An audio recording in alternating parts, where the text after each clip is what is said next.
Welcome to my YouTube channel, Extrinsic Coaching. નમસ્તે વિદ્યાર્થી મિત્રો, સ્વાગત છે તમારા બધાનું આજના વિડીયો લેક્ચરમાં. આઈસીટી ઓફિસરની જે એક્ઝામ આવેલી છે એના માટે ઘણા સમયથી ઘણા બધા વિદ્યાર્થીઓ રિપીટેડલી રિક્વેસ્ટ કરે છે કે સાહેબ આનો વિડીયો કોર્સ લોન્ચ કરો. સૌથી પહેલાં તો એક વાત, આજે આપણે સૌથી પહેલાં સિલેબસ જે છે, આમ તો એકવાર મેં યુટ્યુબમાં ડિસ્કસ કરેલો છે, પણ આપણે કેવી રીતે સિલેબસમાં આગળ વધવાના છીએ એની વાત કરીશું. અને પછી ડેટા સ્ટ્રક્ચરનું બેઝિક જે છે આપણે આજના લેક્ચરમાં ભણવાના છીએ. અને પછી ધીમે ધીમે આપણે આગળ સબ્જેક્ટમાં અંદર ઊંડા ઉતરીશું. તમને બધાને મારા ભણાવવાની સ્ટાઇલ તો ખબર જ છે. આપણે પહેલાં બેઝિક ક્લિયર કરવા જરૂર છે. કોન્સેપ્ટ ક્લિયર હશે, બેઝિક ક્લિયર હશે તો એકાદો માર્ક આમનામ આવી જશે. અને પછી અંદર સબ્જેક્ટમાં આપણે ગમે એટલા ઊંડા ઉતરીએ પણ જો આપણા કોન્સેપ્ટ ક્લિયર છે તો સબ્જેક્ટમાંથી ગમે ત્યાંથી પૂછે, ઇવન ગેટના સવાલ પણ તમે આરામથી સોલ્વ કરી શકશો. આપણે એ લેવલનું ભણવું છે. હવે ઘણા બધા લોકો પૂછશે કે સાહેબ મારી બ્રાન્ચ તો એસી છે, મારી બ્રાન્ચ તો આઈટી છે, મારી બ્રાન્ચ તો સીઈ છે, કોઈ પણ બ્રાન્ચ છે તો આઈટી સી વાળાનો તો વાંધો નહીં આવે, મારી બ્રાન્ચ ઈસી છે તો શું કરવાનું, મેં તો કોઈ દિવસ આ ભણ્યો જ નથી. આખો સિલેબસ જે છે એ મોટા ભાગનો જે છે એ કોમ્પ્યુટર એન્જિનિયરિંગ બ્રાન્ચનો એવું લાગે છે. આઈટીવાળા પણ લગભગ આ બધા સબ્જેક્ટ ભણ્યા હશે એવું નથી. તો કોઈ પણ બ્રાન્ચ હોય મિત્રો, મારી પોતાની બ્રાન્ચ પણ એસી છે, છતાં પણ આ સબ્જેક્ટ ભણવા એટલા બધા અઘરા નથી. તમારી કોઈ પણ બ્રાન્ચ હોય, કોમ્પિટિટિવ એક્ઝામ માટે ભણવાનું જે હોય છે એ તમે જે તમારી ડિગ્રીમાં ભણ્યા હો છો એનાથી સાવ અલગ જ હોય છે. એટલે તમારી કોઈ પણ બ્રાન્ચ હોય જરાય ગભરાતા નહીં. બીજો સવાલ જે સૌથી વધારે વિદ્યાર્થી મિત્રો મને પૂછતા હોય છે કે સાહેબ 2-3 મહિનાની અંદર આખો સિલેબસ પ્રિપેર થઈ જાય. 2-3 મહિના મોર દેન ઇનફ છે આખો સિલેબસ તૈયાર કરવા માટે. રિવિઝન સાથે પ્રિપેર થઈ જાય અને ગેટ લેવલના ક્વેશ્ચન પણ સોલ્વ થઈ જાય. આ બધું હું તમને કરીને દેખાડીશ મિત્રો, અને કેવી રીતે કરવાનું એ પણ તમને હું બતાવીશ. આ જે આખો સિલેબસ છે ટેકનિકલ સિલેબસ, જેમાં 15 સબ્જેક્ટ છે, આપણે કેવી રીતે પહેલાં આગળ વધવાના છીએ એની વાત કરી દઈએ. અને પછી જે છે આપણે ડેટા સ્ટ્રક્ચરના બેઝિકથી આપણે આજનો લેક્ચર જે છે એની શરૂઆત કરશું. તો સૌથી પહેલાં પ્રોગ્રામિંગ ડેટા સ્ટ્રક્ચર તમારો પહેલો સબ્જેક્ટ છે. જો આમાં તમારો 200 માર્કનો પેપર હોય છે તો 200માંથી 200 તો ગમે એવો ઇઝી પેપર આપી દે તો એ ન આવે, આ બધાને ખબર છે. હા, ગયા વખતેની હું જે 3 એક્ઝામ લેવાની એની વાત કરું તો ડેપ્યુટી ડાયરેક્ટરની જે એક્ઝામ હતી એમાં એકદમ સીધા બેઠા ક્વેશ્ચન જે છે એ પૂછી લીધેલા, એકદમ થિયોરિટિકલ ક્વેશ્ચન. તો પણ એમાં હાઈએસ્ટ માર્ક જે છે અરાઉન્ડ 180 થયા હતા. એટલે 200માંથી 200 તો આવે જ નહીં. એના પછીનો જે બીજો પેપર હતો આસિસ્ટન્ટ ડાયરેક્ટરનો, બરાબર છે, એમાં ગેટ લેવલના ક્વેશ્ચન પૂછી લીધેલા, છતાં એમાં હાઈએસ્ટ માર્ક જે છે 150 સુધી પહોંચ્યા હતા. હું ટેકનિકલ માર્કની વાત કરું છું, આ નોન ટેકનિકલની વાત હવે આપણે નથી કરતા. આપણે ફક્ત ને ફક્ત હવે ટેકનિકલની વાત કરશું. નોન ટેકનિકલની એક્ઝામ પતી ગઈ, હવે આપણે ફક્ત ને ફક્ત ટેકનિકલ ઉપર ફોકસ કરવાનું છે. આ એક્ઝામમાં બહુ આ સારી વસ્તુ છે કે તમારે એક જ વસ્તુ પર ફોકસ કરવાનું છે, ફક્ત ને ફક્ત ટેકનિકલ. તમારે એવું નથી કે 3 મહિનામાં નોન ટેકનિકલ ટેકનિકલ બંને પ્રિપેર કરવાનું છે. જો બંને પ્રિપેર કરવાનું હોય ને એક સાથે તો અઘરું પડે. આમાં તમારી પાસે ક્લિયર ડાયરેક્શન છે કે હવે ફક્ત ને ફક્ત તમારે ટેકનિકલ જ તૈયારી કરવાની છે, નોન ટેકનિકલ સાવ એટલે સાવ મૂકી દેવાનું છે. તો આ એકદમ ઇઝી છે મિત્રો. તમારાથી ગેટ અને ઇસરો લેવલના ક્વેશ્ચન જે છે આરામથી સોલ્વ થઈ જાય. એ લેવલની આપણે તૈયારી કરશું. એ લેવલની તૈયારી થાય એટલે કોમ્પિટિટિવ એક્ઝામમાં ગમે ત્યાંથી પૂછી લે, તમે આરામથી જે છે એ સબ્જેક્ટને કોઈ પણ ક્વેશ્ચન જે છે એ કોમ્પિટિટિવ એક્ઝામમાં તમે કોઈ પણ એક્ઝામમાં એટેમ્પ્ટ કરી શકો. તમારી એ પીએસસી લેવલની એક્ઝામ હોય, આ ફક્ત આઈસીટી ઓફિસરની એક્ઝામ નહીં, આના પછી આ સિલેબસને લગતી આઈટીની કોઈ પણ એક્ઝામ આવશે, તમે આ સબ્જેક્ટમાંથી કોઈ પણ ક્વેશ્ચન આરામથી સોલ્વ કરી લેશો, એ મારી ગેરંટી છે મિત્રો. આપણો ટાર્ગેટ જે છે એ કેવો હશે? આપણો ટાર્ગેટ જે છે એ 200માંથી 150-160 માર્ક લાવવાનો, એ રીતે ભણવાનો હશે. અને તમે આટલો સ્કોર કરી લ્યો છો મિત્રો ટેકનિકલમાં, અને નોન ટેકનિકલમાં તમે 10, 15, 20 પણ સ્કોર કર્યો છે તો તમારું ઇન્ટરવ્યૂ જે છે એ પાક્કું આવશે, ગેરંટી છે. બરાબર છે. હા, એ પછી પેપરના લેવલ ઉપર ડિપેન્ડ હોય. મેં તમને કીધું એમ, જો પેપર જે છે પછી સાવ આવો નીકળી જાય, બરાબર છે, તો વધારે અઘરું છે. કારણ કે એ પેપરમાં તો પછી કોઈનું ન ચાલે, એ પેપર તો જે છે એ લક ઉપર જ જાય. પણ જો ટેકનિકલ મીડિયમ લેવલનો કે થોડોક એનાથી પણ અઘરો પેપર નીકળે તો તમે જે છે આમાં તમે ક્યાંય પાછા નહીં પડો. કારણ કે આપણે જે ભણવાના છીએ એ બધા જ બેઝિક ને બધા જ ફંડામેન્ટલ ક્લિયર કરવાના છે. સૌથી પહેલાં આપણે વાત કરીએ, આપણે કેવી રીતે શરૂ કરશું, આપણે ડેટા સ્ટ્રક્ચર સબ્જેક્ટ શરૂ કરશું. ઘણા બધા, હા, બીજું એક વસ્તુ મને બહુ બધા પૂછતા હોય છે કે સાહેબ અમે તો એસી કરેલું છે, અમારું પ્રોગ્રામિંગ સાવ નથી આવડતું. આઈટીવાળાના પણ ઘણા બધાના ઇસ્યુ છે. વાયરલેસ પીએસઆઈની બેચમાં ઢગલો સ્ટુડન્ટ છે, ઘણા બધા કહેતા હોય છે સાહેબ અમારું ગણિત સાવ નબળું છે, અમારું જે છે એ પ્રોગ્રામિંગ સાવ નબળું છે, અમને પ્રોગ્રામિંગમાં જરાય રસ નહીં. પ્રોગ્રામિંગ આવડતું તો તમે પ્રાઇવેટ જોબ ન કરતા હોઈએ. પ્રોગ્રામિંગ નથી આવડતું, પ્રોગ્રામિંગ સાવ નબળું છે. એક પણ વસ્તુની ચિંતા કરવાની જરૂર નથી મિત્રો. મેં જ્યારે આ સિલેબસ માટે પ્રિપેર કરવાનું શરૂ કર્યું હતું ને એક ટાઈમે, ત્યારે મારું પણ પ્રોગ્રામિંગ ઝીરો હતું. અને છતાં હાઈએસ્ટ સ્કોર કર્યો છે મિત્રો. એટલા માટે જરાય પણ ગભરાવાની જરૂર નથી. પ્રોગ્રામિંગ, ડેટા સ્ટ્રક્ચર, આમાં આપણે જો મેં તમને કીધું એમ આ ડેટા સ્ટ્રક્ચર ને અલ્ગોરિધમ ને જેટલું પણ છે બધામાં ક્યાંય ડીપમાં એટલું બધું પ્રોગ્રામિંગ આવતું નથી.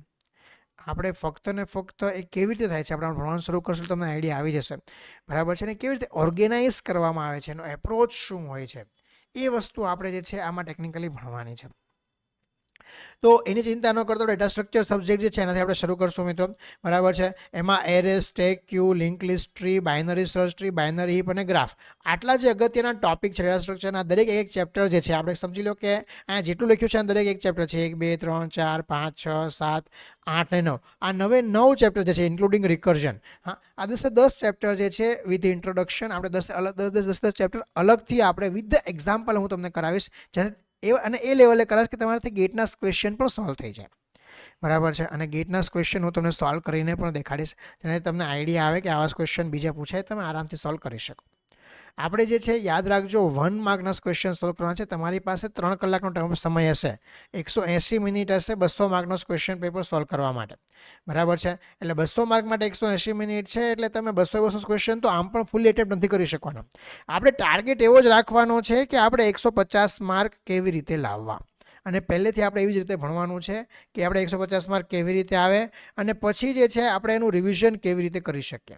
જુઓ મિત્રો, આપણે જે ભણવાનું છે ને સ્ટેપ બાય સ્ટેપ એ એવી જ રીતે ભણવાનું છે કે આપણે એક્ઝામમાં પાસ કેવી રીતે થઈએ. હું દરેક એક્ઝામમાં ભણાવતી વખતે સૌથી પહેલાં લેક્ચરમાં આ જ વાત કરતો હોઉં છું.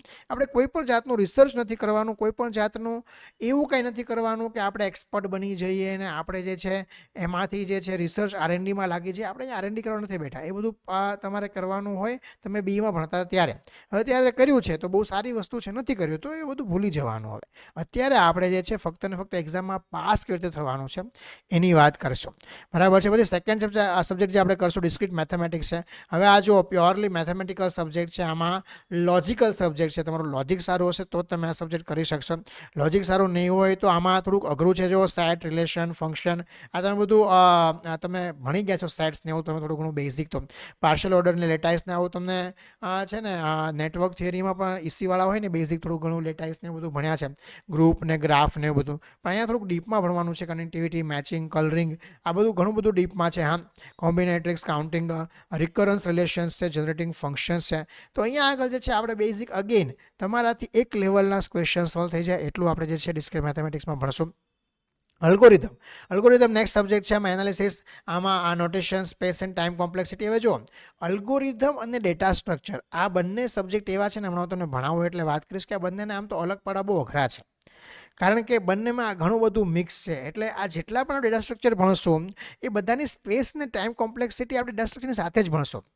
અલ્ગોરિધમમાં જે છે આ worst case analysis, search case analysis એ બધું આપણે ડેટા સ્ટ્રક્ચરની સાથે હું તમને ભણાવીશ કે આ કેવી રીતે થાય છે, બરાબર છે. પછી ડિવાઇડ એન્ડ કોન્કર છે, ટ્રી ગ્રાફ, ટ્રાવર્સલ છે, સર્ચિંગ, સોર્ટિંગ, હેશિંગ અલ્ગોરિધમ્સ છે. આ બધું આપણે અલ્ગોરિધમ ડિટેલમાં ભણશું. અલ્ગોરિધમ ડિઝાઇન ટેકનિક છે, ગ્રીડી અલ્ગોરિધમ કઈ કઈ છે, હા, dynamic programming, divide and conquer technique શું છે, graph search, minimum spanning tree ને શોર્ટેસ્ટ પાથ ફાઇન્ડિંગ તમે OSPFમાં જે કરતા હો છો એની માટે કઈ કઈ અલ્ગોરિધમ, ડિજેક્સ્ટ્રાસ અલ્ગોરિધમ છે, ઘણી બધી અલ્ગોરિધમ છે. એ બધી જ અલ્ગોરિધમને આપણે ડિટેલમાં વાત કરશું. અને આ સબ્જેક્ટમાં પણ આપણે એ લેવલ સુધી ભણશું કે તમારાથી ગેટના ક્વેશ્ચન પણ સોલ્વ થઈ જાય, એટલે PSC લેવલના ક્વેશ્ચન તમે આરામથી કરી શકો, બરાબર છે. એના પછી આપણે વાત કરીએ ડેટાબેઝની. DBMS આ સબ્જેક્ટ તો બધાનો બહુ ફેવરિટ હોય છે, ઘણા બધાને આવડતો પણ હોય છે. પહેલાં બહુ એક્ઝામમાં પૂછાતો નહોતો, હવે બહુ બધું પૂછાય છે, કારણ કે હવે આખું જે અવેલેબલ ડેટા છે આના ઉપર જ છે. Integrity constant, normal form, five organization, index, B++, tree, તમારું આમ જે છે transaction processing, various types of schedules છે, કોન્કરન્સી કંટ્રોલ જે છે આમાંથી એકાદો ક્વેશ્ચન પૂછાતો જ હોય છે. આ સબ્જેક્ટ એવો છે કે આમાંથી મિનિમમ 10-15 માર્કના મિનિમમ ક્વેશ્ચન જે છે એક્ઝામમાં આવતા જ હોય છે.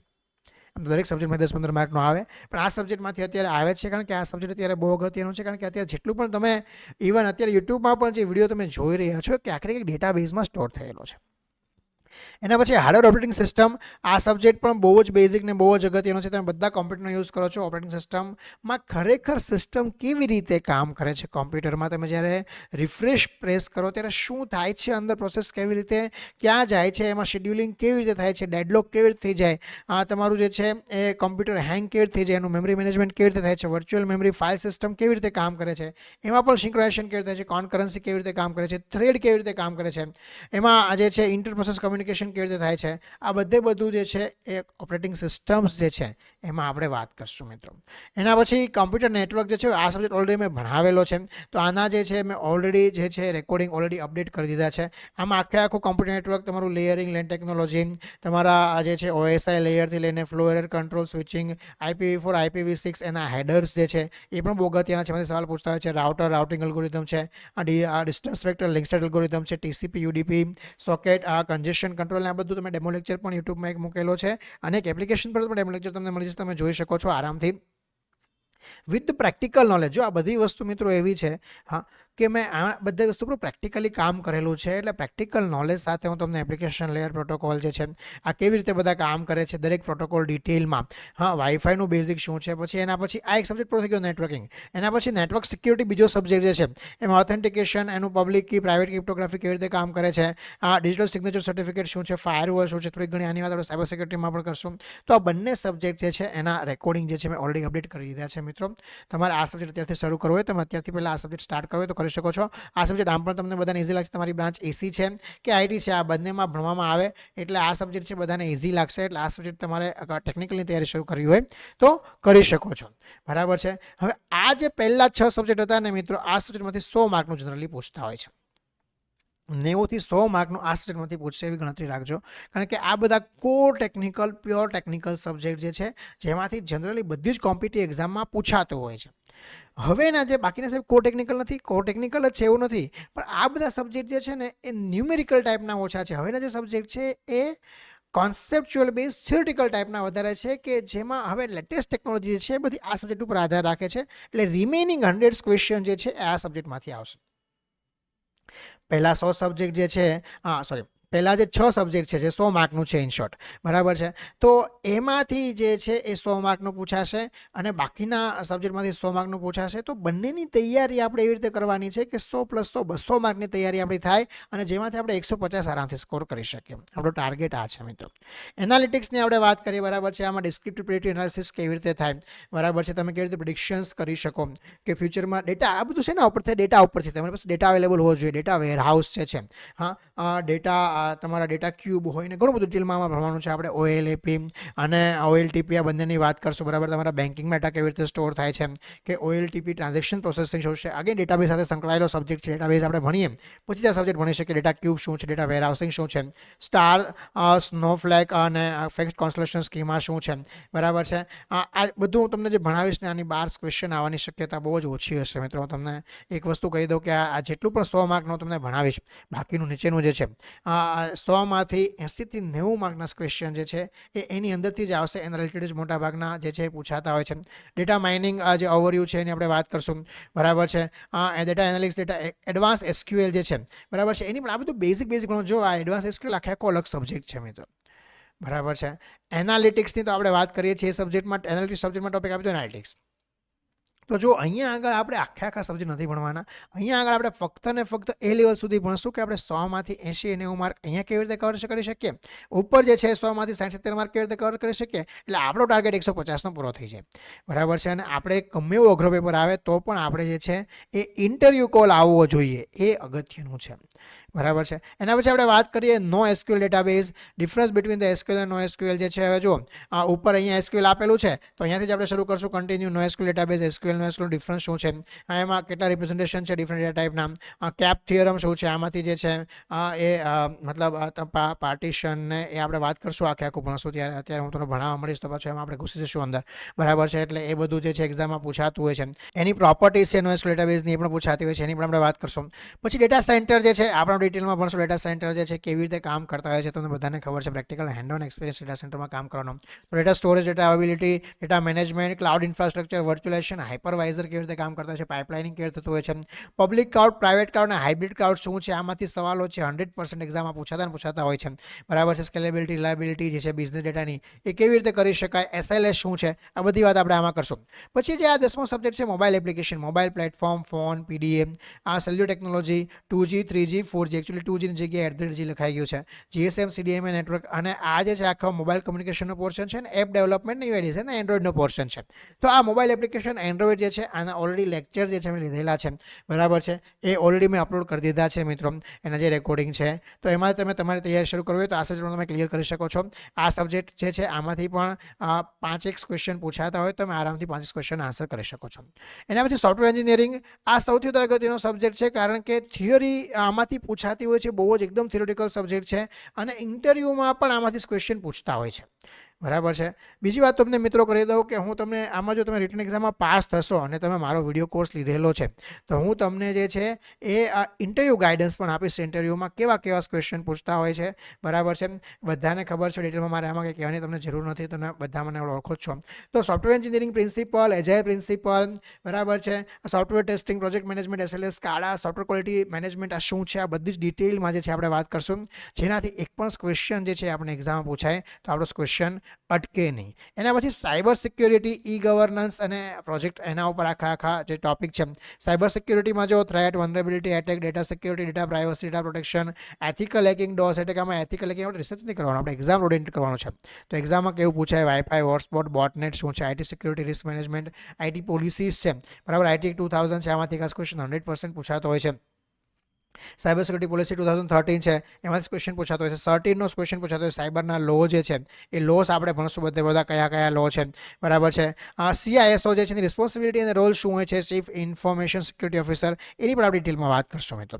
એના પછી આપણે વાત કરીએ ઈ ગવર્નન્સની, તો રોલ ઓફ ઈ ગવર્નન્સ જે છે B2B, C2B, C2C, C2B, C2G, B2C આ જેટલા પણ છે આ બધા જ આપણે ભણશું. What is business, what is governance in digital India, એની આપણે વાત કરશું. કોલેબરેટિવ API કયા છે એની આપણે વાત કરશું, બરાબર છે. ડિજિટલ પ્લેટફોર્મ જે છે કોલેબરેટિવ API કયા છે એની આપણે વાત કરશું. પછી EDI શું છે, ERP શું છે, આ બધું આપણે ભણશું. પછી સિટીઝન એને CRM કહેવામાં આવે, સિટીઝન રિલેશનશિપ મેનેજમેન્ટ, આ શું છે. ITITS આ જે છે તમને ખબર છે DST માટે બહુ જ અગત્યનું છે. ITITS પોલિસી જે છે એ લોકો ડ્રાફ્ટ કરતા હોય છે, તો એના યુઝિસ શું છે, એનું પોલિસી જે છે, બરાબર છે, એ ઓર્ગેનાઇઝેશન એન્ટરપ્રાઇઝ એપ્લિકેશનમાં કેવી રીતે ઉપયોગ થાય છે, એની ફેમિલિટી શું છે, COVID-5 શું છે, એના વિશે આપણે વાત કરીશું. Smart village, smart city, utilise citizen જે છે, સર્વિસ ઓન ડિમાન્ડ છે, એમ્પાવરમેન્ટ, એમ્પ્લોયમેન્ટ, લર્નિંગ શું છે, આ બધું જ આપણે ડિટેલમાં ભણશું મિત્રોને, બધાની વાત આપણે કરશું. ડિજિટલ લાઇબ્રેરી શું છે, public safety, ethics and social responsibility શું હોવી જોઈએ, આની પણ આપણે વાત કરશું, બરાબર છે. એના પછી જનરલ અવેરનેસના IT પ્રોજેક્ટ જે છે, હવે આમાં જો ડાયરેક્ટલી તમને આપેલું છે મિશન પ્રોજેક્ટ જે છે એકચ્યુઅલી જૂનું થઈ ગયું છે, છતાં પણ આપણે એની વાત કરશું કારણ કે એમાં નવા કેટલા બધા આવી ગયા છે. પહેલાં કેવું હતું, બહુ લિમિટેડ ડેટા હતો, અહીંયા આગળ બહુ લિમિટેડ ડેટા હતો, એમાંથી પૂછાતું એટલે બહુ હેલું હતું. હવે આમાં ડેટા બહુ વધી ગયો છે, તમને ખબર ડિજિટલ ઇન્ડિયાનો વ્યાપ એટલો બધો વધી ગયો છે કે આમાં એટલી બધી પોલિસીને એટલો ડેટા આવી ગયો છે, પણ જેટલો એક્ઝામ માટે અગત્યનો છે એટલો આપણે ભણશું. DIP ડિજિટલ ઇન્ડિયા પ્લેટફોર્મ છે, digital locker, GI cloud, Meghraj, Kranti છે, ઈ ગવર્નન્સ પોલિસીસ છે, ITITS પોલિસી 2022-27 જે છે, બરાબર છે. Various organization of the state government અને યુનિયન ગવર્મેન્ટ જે છે એને રિલેટેડ ઇન્ફોર્મેશન ટેકનોલોજી જેટલું પણ લેટેસ્ટ અપડેટ છે, સાયન્સ ટેકનોલોજી રિલેટેડ જેટલા પણ જે છે ઓર્ગેનાઇઝેશન છે, બરાબર છે, ગુજકોસ છે, તો આ બધી વિશે આપણે વાત કરશું. ઇનોવેશન પોલિસી છે, GCC પોલિસી છે, એની પણ આપણે વાત કરશું. લેજિસ્લેટિવ ફ્રેમવર્ક છે, કન્ટ્રી IT ફિલ્ડમાં કયા છે, લેટેસ્ટ IT એક્ટ 2023માં એક નવો ફ્રેમવર્ક આવ્યું, એની પણ આપણે વાત કરશું, બરાબર છે. તો આ બધું આપણે જે જનરલ અવેરનેસ IT પ્રોજેક્ટમાં કવર કરી લઈશું. અને કરંટ ટ્રેન્ડ્સ જેટલું પણ છે, તમારું 5G થઈ ગયું, AI થઈ ગયું, કે તમારું કુબેરનેટીસ જે છે, તમારું SDN જે છે, આ બધી જ વાત જે છે ઇન્ફોર્મેશન ટેકનોલોજી રિલેટેડ જેટલા પણ કરંટ ટ્રેન્ડ્સ છે આ બધું ઓલરેડી મિત્રો મેં ભણાવેલું છે અને રેકોર્ડિંગ છે ઓલરેડી અવેલેબલ છે, જે અપલોડ કરી દીધા છે. તો આ 3 સબ્જેક્ટ જે છે ઓલરેડી મેં અપલોડ કરી દીધા છે, તમારે ભણવા હોય તો તમે સ્ટાર્ટ કરી શકો છો. બાકીના સબ્જેક્ટ જેમ હું રેકોર્ડિંગ કરતો જઈશ એમ જે છે એપ્લિકેશન ઉપર અપડેટ કરતો જઈશ એમ તમારે જે છે એ ભણતા જવાના છે, બરાબર છે. આપણે શરૂ કરીએ ડેટા સ્ટ્રક્ચરથી. ડેટા સ્ટ્રક્ચર એટલે શું છે આપણે એની વાત કરીએ. ડેટા સ્ટ્રક્ચર જે છે એ જો તમને મારી પોતાની હેન્ડ નોટમાંથી જ ભણાવવાનો છું. હવે આમાં મેં ડાયરેક્ટ ડેફિનેશન આપીને આમાં જો નોટ જે બનાવેલી છે ને એ એક્ઝામ ઓરિએન્ટેડ બનાવી છે, અને પછી એનું એ રિવિઝન કરીને તમે એક્ઝામમાં સારા માર્ક સારા સ્કોર કેવી રીતે કરી શકો એના માટે આ નોટ્સ બનાવેલી છે, બરાબર છે. પણ હવે આપણે ભણવાનું જે છે એ આપણે જ્યારે ભણશું ત્યારે સીધું આપણે એવું નથી કે પ્રાઇમરી નોન પ્રાઇમરી શરૂ કરી દેશું. આપણે ડેટા સ્ટ્રક્ચર શું છે પહેલાં એ જાણવું જરૂરી છે. હા, વોટ ઇઝ ડેટા સ્ટ્રક્ચર, તમને કોઈ એમ પૂછે તો તમને એનો આઈડિયા હોવો જોઈએ, તમને ખબર હોય છે કે ડેટા સ્ટ્રક્ચર શું છે. એટલે શરૂઆતની જે 10-15 મિનિટ છે કે 20 મિનિટ છે આપણે એની જ વાત કરશું. પછી આપણે સબ્જેક્ટ મેન્ટર થશું. તો જે પણ લોકો પહેલેથી મારી પાસે ભણેલા છે કે વાયરલેસ PSIનો કોર્સ પણ જેણે મારી પાસે કરેલો છે, જેને મારી ભણાવવાની સ્ટાઇલ ખબર છે, એ બધા લોકો મિત્રો જાણતા જ હશે કે હું જે છે એ પહેલાં બેઝિક જ કરાવતો હોઉં છું અને બેઝિક પછી જે છે હું સબ્જેક્ટમાં એન્ટર થતો હોઉં છું. એટલે આ ડેટા સ્ટ્રક્ચર જે છે એ સબ્જેક્ટમાં એન્ટર થતાં પહેલાં આ કમ્પ્યુટર કોમ્પ્યુટર સાયન્સમાં ડેટા સ્ટ્રક્ચરનું શું ઇમ્પોર્ટન્સ છે, બરાબર છે. કોમ્પ્યુટર સાયન્સમાં ડેટા સ્ટ્રક્ચર જે છે એ કેવી રીતે અગત્યનું છે એ બધું આપણે વાત કરશું અને પછી આપણે સબ્જેક્ટમાં એન્ટર થશું, બરાબર છે. તો વોટ ઇઝ કમ્પ્યુટર સાયન્સ? આપણે કમ્પ્યુટર સાયન્સના સબ્જેક્ટ ભણીએ છીએ તો કમ્પ્યુટર સાયન્સ શું છે તમને ખબર હોવી જોઈએ. તો કમ્પ્યુટર સાયન્સ શું છે? કમ્પ્યુટર સાયન્સ જે છે it is all about the solving the problem. What is CS computer science, બરાબર છે.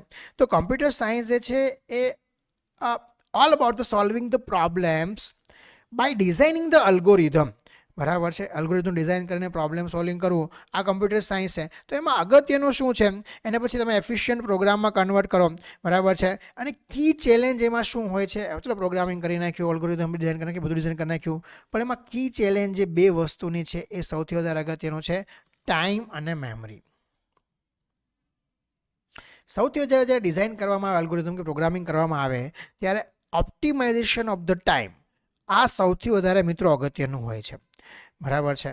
તો ઓપ્ટિમાઇઝેશન ઓફ ધ ટાઈમ કરવું જો મેમરી તો હવે સ્પેસ અવેલેબલ છે, તમને બધાને ખબર છે. હવે ક્લાઉડ આવી ગયા છે, બરાબર છે. ઢગલો એક સ્પેસ અવેલેબલ છે. તો હવે એકચ્યુઅલી મેમરી મતલબ સ્પેસ કોમ્પ્લેક્સિટી જેને કહેવામાં આવે એ એટલો બધો મેજર પ્રોબ્લેમ નથી રહ્યો, પણ ટાઈમ કોમ્પ્લેક્સિટી હજી પણ મેજર પ્રોબ્લેમ છે, બરાબર છે.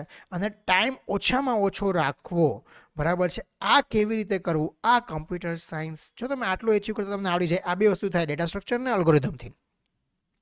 જો તમને આમાં કોન્ફિડન્સ આવી જાય મિત્રો તો તમે આખી જિંદગી તમે જે છે ને આના બેઝ ઉપર તમે નોકરી પણ કરી શકો, બરાબર છે. એટલો કોન્ફિડન્સ તમારામાં આવે છે તમે આટલું વ્યવસ્થિત શીખી જાઓ તો મિત્રો, બરાબર છે. મતલબ નોકરી કરીને તમે કમાઈ પણ શકો એટલું તમે જે છે આમાં પાવરફુલ બની જાઓ, બરાબર છે.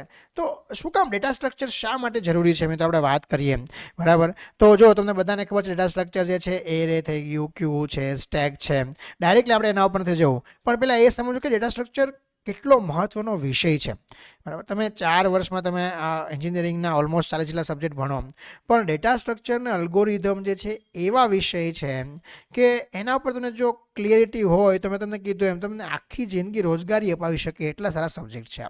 પણ એના ફંડામેન્ટલ્સ તમારે ઊંડાણપૂર્વક સમજવા બહુ જ જરૂરી છે, બરાબર છે. મેં તમને કીધું એમ કોમ્પ્યુટર સાયન્સ એન્જિનિયરિંગ જે છે, બરાબર, એનો પ્રોબ્લેમ સોલ્વ કરવો, ક્લાયન્ટના અલગ અલગ સમસ્યાનો ઉકેલ લાવવો અને એને સોલ્વ કરવો આ એનો કામ છે. કે કોઈ પણ પ્રોબ્લેમ આવે, ક્લાયન્ટ જે છે પ્રોબ્લેમ આવે કે ભાઈ મારો આ પ્રોબ્લેમ છે, તો એને તમે પ્રોગ્રામિંગ કરીને કે તમે મિકેનિકલ સાધનોથી કે ભૌતિક રીતે એનો ઉકેલ નથી લાવતા, પણ એનો ઉકેલ તમે અલ્ગોરિધમ લખીને લાવો છો. અલ્ગોરિધમ પાછો નવો શબ્દ આવ્યો સાહેબ. અલ્ગોરિધમ એટલે શું? અલ્ગોરિધમ એટલે બધાને ખબર છે, આપણે હું ખાલી અલ્ગો જ લખીશ મિત્રો, જો અહીંયા હું શોર્ટ ફોર્મમાં જ લખીશ. હા, તો અલ્ગોરિધમ એટલે કે તમે સ્ટેપ બાય સ્ટેપ જેમને પ્રોગ્રામિંગની ભાષાની મદદથી કમ્પ્યુટર પ્રોગ્રામમાં તમે રૂપાંતરિત કરી શકો. આપણે આખો પણ સબ્જેક્ટ આ પણ ભણવાનો છે. મેં તમને કીધું આ બે સબ્જેક્ટ છે ડેટા સ્ટ્રક્ચર અને અલ્ગોરિધમ, બે અલગ કરવા બહુ અઘરા છે, પણ આપણે જે છે એ જેમ સિલેબસમાં આપ્યું છે એ પ્રમાણે ભણશું, બરાબર. તો બે સૌથી વધારે અગત્યની વસ્તુ મેં તમને કીધું એમ છે ટાઈમ અને મેમરી, બરાબર છે. અને આ અલગ અલગ પ્રકારની અલ્ગોરિધમ લખીને આ બંને માપદંડોને તમે જે છે એ તમે ઉકેલ લાવી શકો મિત્રો. આજના સમયમાં તમને કીધું એમ હાર્ડવેર અને ઇન્ટરનેટ એટલા બધા સારા થઈ ગયા છે કે મેમરી અને સ્પેસ જેને કહેવામાં આવે એ કોઈ મોટી સમસ્યા નથી, પણ ટાઈમ જે છે સૌથી મોટી સમસ્યા છે. તો આપણો હેતુ એ સમસ્યાને ઓછામાં ઓછા સમયમાં ઉકેલવાનો હોવો જોઈએ. એટલે કે આપણે ફક્ત પ્રોગ્રામ નથી લખવાનો, પણ એફિશિયન્ટ પ્રોગ્રામ લખવાનો છે. આ અગત્યનું છે મિત્રો. આપણે પ્રોગ્રામ કેવો લખવાનો છે? જે પ્રોગ્રામ એફિશિયન્ટ હોવો જોઈએ. હવે એફિશિયન્ટ એટલે કેવો હોવો જોઈએ સાહેબ એની પણ આપણે ડિટેલમાં આગળ વાત કરશું, બરાબર છે. પ્રોગ્રામને નાનો બનાવવો મહત્વ નથી. જો જે બેઝિક પ્રોગ્રામિંગ જેણે કર્યું હશે એને ખ્યાલ હશે. જ્યારે આપણે એન્જિનિયરિંગમાં ભણતા ત્યારે હું અને મારો ફ્રેન્ડ અમે જ્યારે પ્રોજેક્ટ ડિઝાઇન કરતા ને ત્યારે અમારે વચ્ચે કોમ્પિટિશન લાગતી કે એ પ્રોગ્રામ બનાવે જે 40 લાઇનનો હોય તો એમ કહી દો તે જે પ્રોગ્રામ 40 લાઇનનો બનાવ્યો ને એ પ્રોગ્રામ મેં 40 લાઇનનો બનાવી દીધો, 100 લાઇન સેવ કરી લીધી. પણ એ 100 લાઇન કે 40 લાઇનનો પ્રોગ્રામ જે છે એ તો સ્પેસ જગ્યા રોકવા માટે છે. એ ખરેખર હવે મેજર પ્રોબ્લેમ છે જ નહીં, બરાબર છે. અગત્યનું એ નથી કે તમે પ્રોગ્રામ 40 લાઇનનો લખ્યો કે 140 લાઇનનો લખ્યો. અગત્યનું એ છે કે કેટલા ઓછા સમયમાં એ પ્રોગ્રામ એક્ઝિક્યુટ થાય છે એ મહત્વનું છે. અને આ બે મુખ્ય વસ્તુઓ એના માટે કામ આવે છે. એના માટે જે છે એ છે ડેટા સ્ટ્રક્ચર અને અલ્ગોરિધમ, બરાબર છે. તો ડેટા સ્ટ્રક્ચર એટલે શું સાહેબ એની આપણે વાત કરીએ તો કમ્પ્યુટરની મેમરીમાં ડેટાને તમે કેવી રીતે ગોઠવો છો, the way of organising data, તમે ડેટાને કેવી રીતે ઓર્ગેનાઇઝ કરો છો, બરાબર છે. એને તમે ડેટા એક સ્ટ્રક્ચરના ફોર્મમાં તમે ક્યુના ફોર્મમાં ઓર્ગેનાઇઝ કરો છો કે એરેના ફોર્મમાં ઓર્ગેનાઇઝ કરો છો કે સ્ટેકમાં ઓર્ગેનાઇઝ કરો છો ને કે ડેટા સ્ટ્રક્ચર, બરાબર છે. તમે સિમ્પલ એક્ઝામ્પલ આપો. હા, હવે રસોડામાં તમારા છે તમારા મમ્મી મસાલાના ડબ્બા ગોઠવ્યા હોય, બરાબર છે. તમારા મમ્મીને ખબર જ છે કે મરચું ક્યાંથી લેવાનું, જીરું ક્યાંથી લેવાનું, એને ગોતવું પડે.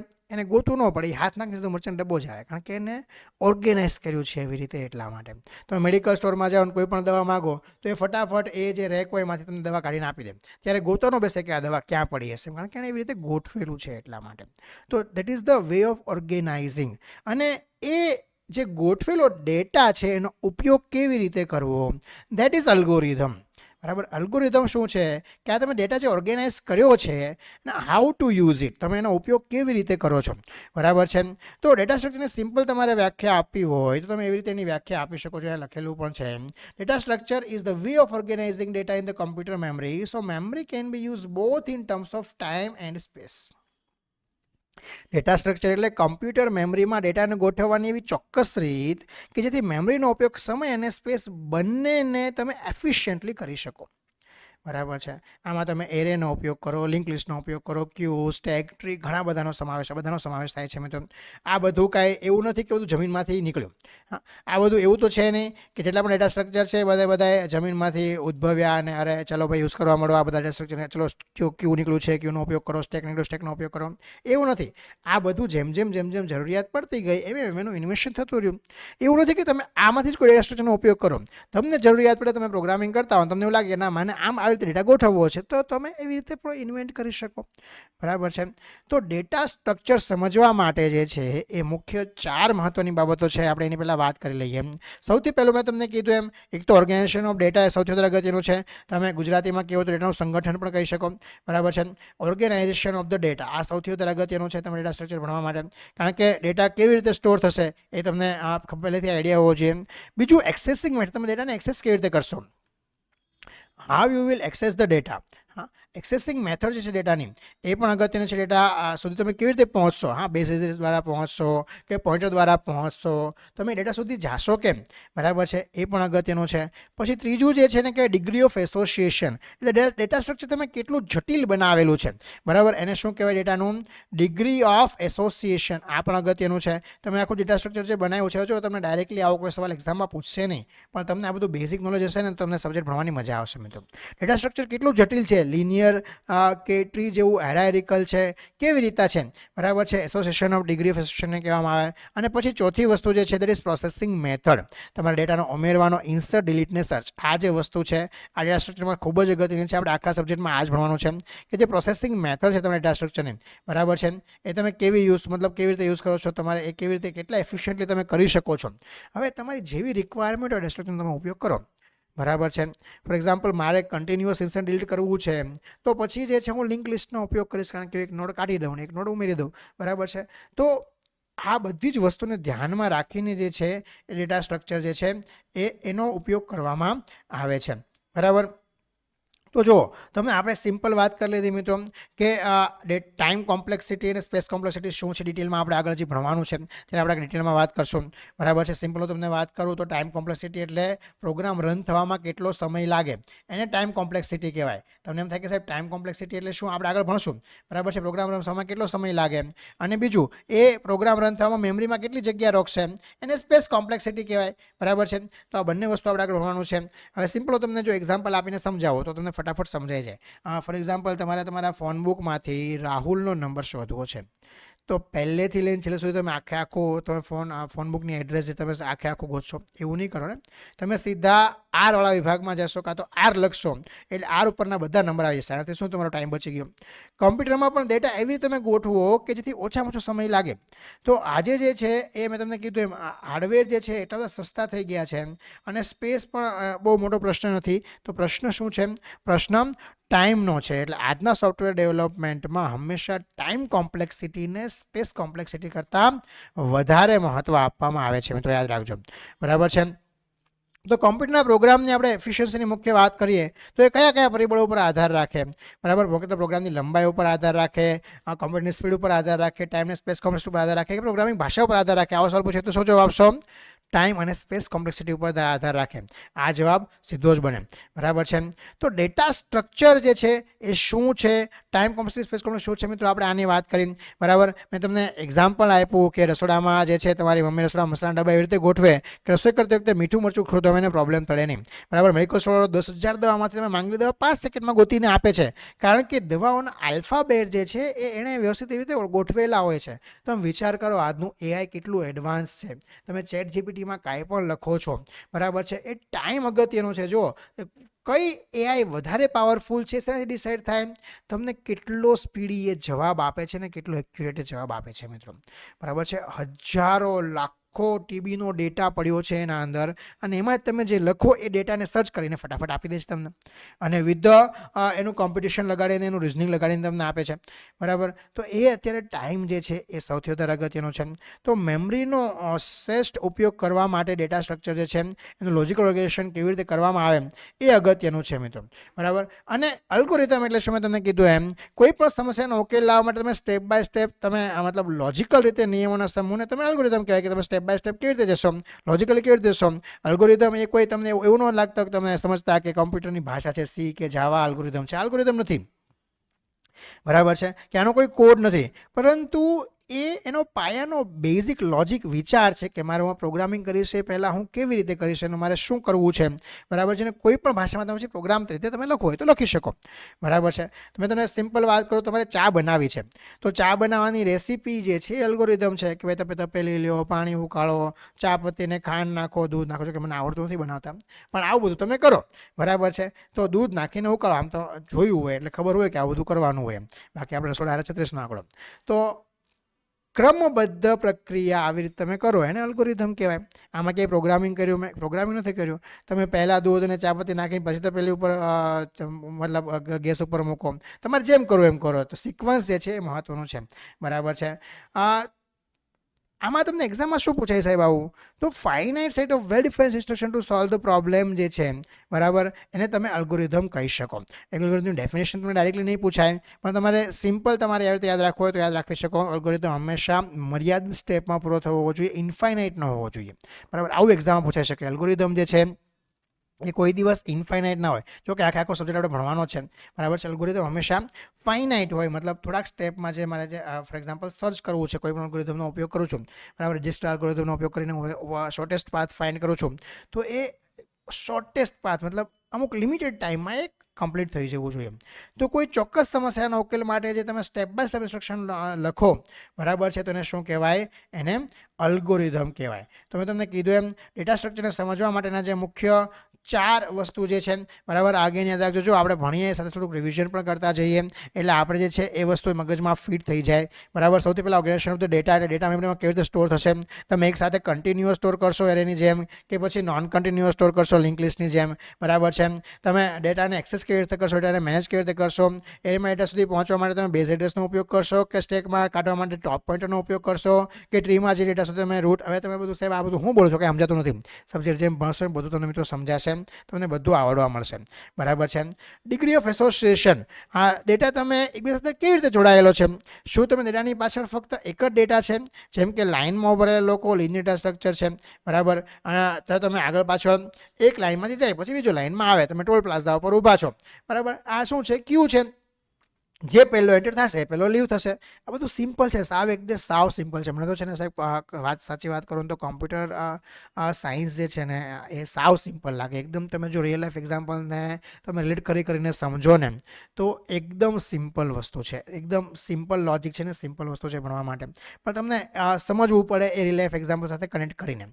બરાબર છે, તમારું ફેમિલીનું ટ્રી હોય, ફોર એક્ઝામ્પલ તમારું વડ વૃક્ષ બનાવેલું હોય તમારા ફેમિલીનું, તો એ શું છે, એ નોન લિનિયર ડેટા સ્ટ્રક્ચર છે. આ જ ભણવાનું છે આપણે સબ્જેક્ટમાં.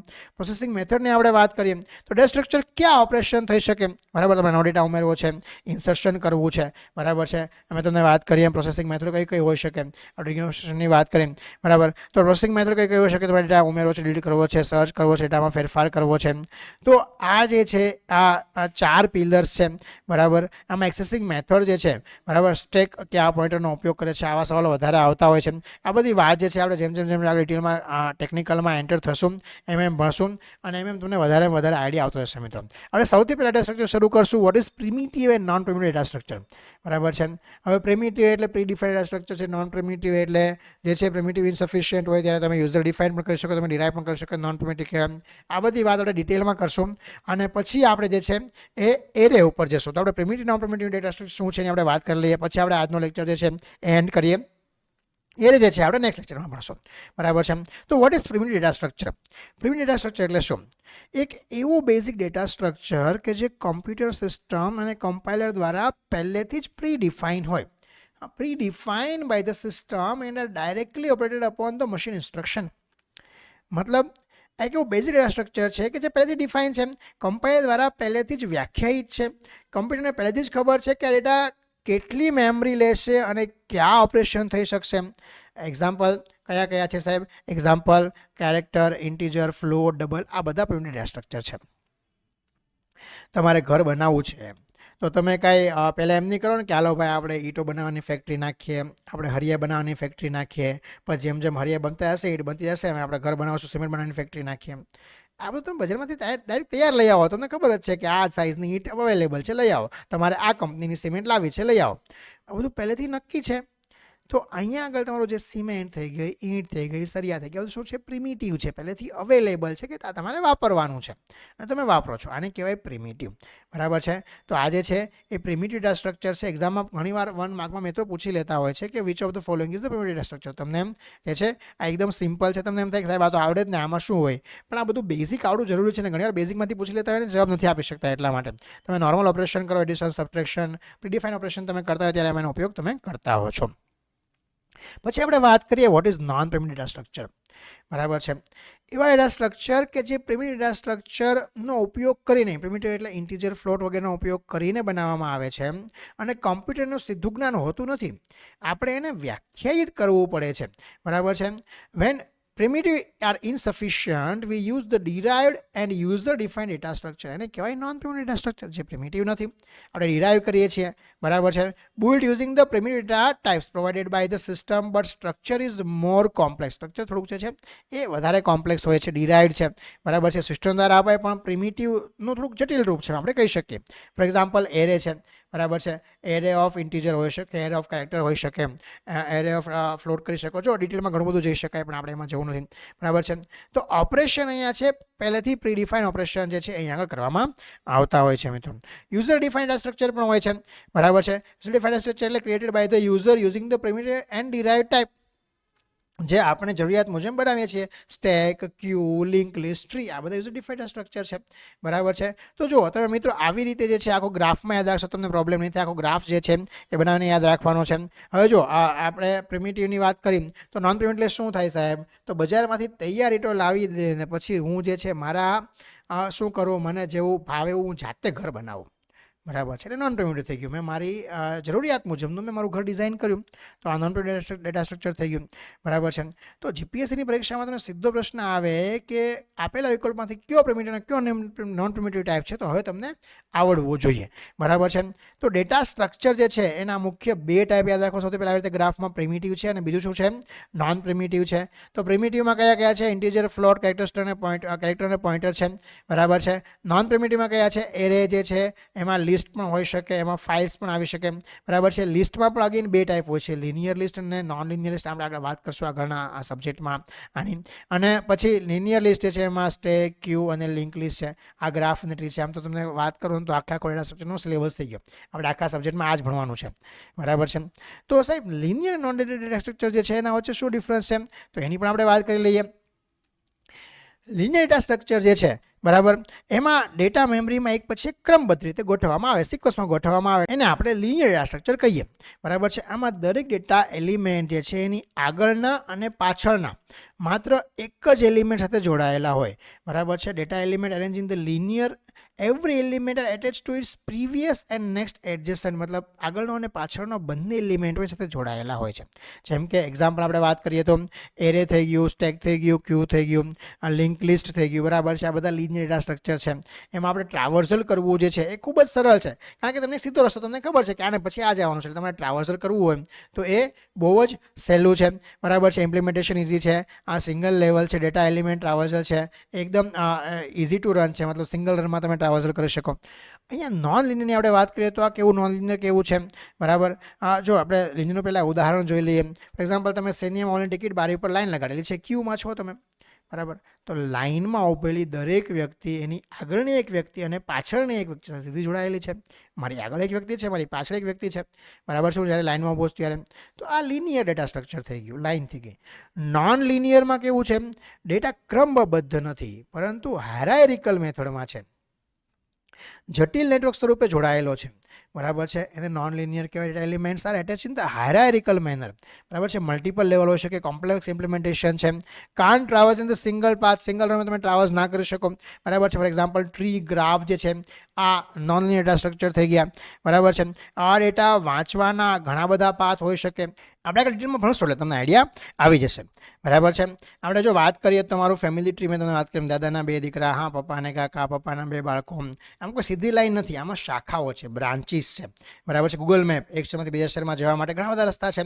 તો આ જે છે ગ્રાફનું ઉદાહરણ છે, બરાબર. આપણે વાત કરીએ પછી હોમોજીનિયસ ડેટા અને હિટ્રોજીનિયસ ડેટાની. તો જો ડેટા જે છે હોમોજીનિયસ કે હિટ્રોજીનિયસ પણ હોઈ શકે. જો ડેટા સ્ટ્રક્ચરમાં રહેલા તમામ એલિમેન્ટ એક સમાન ડેટા ટાઈપના હોય તો એને હોમોજીનિયસ કહેવાય, બરાબર છે. એટલે store data elements the same type, સબ ઇન્ટીજર થઈ ગયું, ફ્લોર થઈ ગયું, તમારા જેટલું પણ ડેટા સ્ટ્રક્ચર છે. ફોર એક્ઝામ્પલ, તમે જે કાંઈ પણ તમે વાપરો છો, એક એવું બોક્સ વાપરો છો કે જેમાં લાલ રંગની પેન રાખવામાં આવી છે, તો શું છે, આ ડેટા હોમોજીનિયસ ડેટા થઈ ગયો, બરાબર છે. કે તમે જે કાંઈ પણ ડેટા વાપરો એમાં ફક્ત ને ફક્ત ઇન્ટીજરનો ઉપયોગ કરો છો, ફક્ત ને ફક્ત આંકડા સ્ટોર થઈ શકે, બીજું કાંઈ સ્ટોર થઈ શકે નહીં, બરાબર છે. કે વાપરો જેમાં ફક્ત તમે કેરેક્ટર સ્ટોર કરી શકો, કેરેક્ટર સિવાય બીજું કાંઈ સ્ટોર કરી શકો નહીં. તો આ કેવું થઈ ગયું, હોમોજીનિયસ થઈ ગયું. તો હિટ્રોજીનિયસ એટલે શું સાહેબ? હિટ્રોજીનિયસ એટલે ડેટા સ્ટ્રક્ચર જેમાં એલિમેન્ટ્સ અલગ અલગ ડેટાના હોઈ શકે, બરાબર છે. આ સી ભાષામાં આપણે સ્ટ્રક્ચરનો ઉપયોગ કરીએ છીએ, બધાને ખબર છે, બરાબર છે. આપણે સ્ટ્રક્ટ ઉપયોગ કરતા હોઈએ છીએ સીમાં. તો હા, હિટ્રોજીનિયસ ડેટા સ્ટ્રક્ચર છે.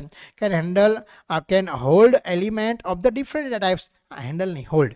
તો તમારું ડેટા સ્ટ્રક્ચર જે છે એ can store integer, it can store float, it can store integer and float together, બરાબર છે. સ્ટ્રક્ચર, યુનિયન્સ આ બધા થઈ ગયા, હિટ્રોજીનિયસ ડેટા સ્ટ્રક્ચર થઈ ગયા, બરાબર છે. લિંક લિસ્ટમાં નોડ જે છે, બરાબર, એમાં ઇન્ટીજર હોય પણ નેક્સ્ટ નોડનું જ તમે એડ્રેસ આપશો, બરાબર. જ્યારે આપણે લિંક લિસ્ટ બનાવશું ત્યારે તમને આઈડિયા જશે કે આ લિંક લિસ્ટ જે છે, બરાબર, આમાં નોડ બનાવશું તો આમાં તમે નોડ જે છે એક તમારું છે, પણ તમે એનું એડ્રેસ આપશો તો એ પોઈન્ટરનું તમારે એડ્રેસ આપવું પડશે, બરાબર છે.